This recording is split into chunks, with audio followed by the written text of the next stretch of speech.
CCTV ফুটেজে ৩ শিশুর সঙ্গে ২ নারী ও ১ পুরুষকে কথা বলতে দেখা যায়। এক পর্যায়ে অজ্ঞান করে ৩ শিশুকে নিয়ে চলে যায় তারা।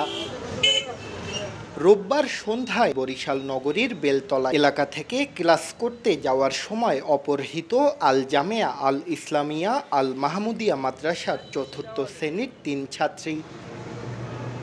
ভুক্তভোগী শিক্ষার্থীরা জানান, পরিবারের সদস্যরা পাঠিয়েছে বলার এক পর্যায়ে শিশুদের নাকে কিছু শুকিয়ে অজ্ঞান করা হয়। জ্ঞান ফিরলে ঢাকাগামী যমুনা লাইন পরিবহনের একটি বাসে নিজেদের দেখতে পায় তারা। গোপালগঞ্জের মাকসুদপুরে যাত্রা বিরতি দিলে অপহরণকারীরা খাবার খেতে নামে। এই সুযোগে বাস থেকে পালিয়ে পরিবারের সঙ্গে যোগাযোগ করে তারা। পরে হাইওয়ে পুলিশ এসে মাদারীপুরের রাজৈর উপজেলার টেকেরহাট বাস স্ট্যান্ড এলাকা থেকে তাদের উদ্ধার করে। তোমার আম্মু ডাকে, তারপর আমরা কইছি আম্মু তো এতটাই দিয়ে গেছে, আম্মু ডাকতে গা, তারপর কি জানি করছে, তারপর আর মনে পড়ে না।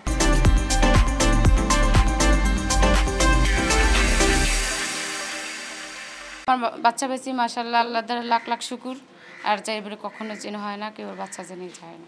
মাদ্রাসার শিক্ষকরা জানান, খবর পেয়ে দ্রুত পুলিশের সঙ্গে যোগাযোগ করেন তারা। আর শিশুদের সঙ্গে এমন ঘটনায় হতবাক অভিভাবকরা।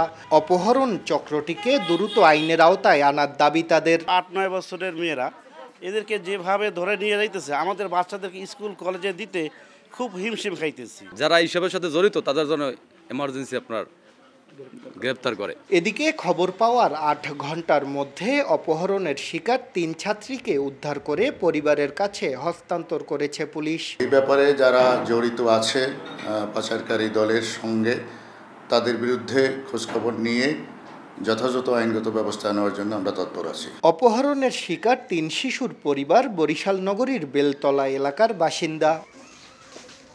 শাকিল মাহমুদ, সময় সংবাদ, বরিশাল।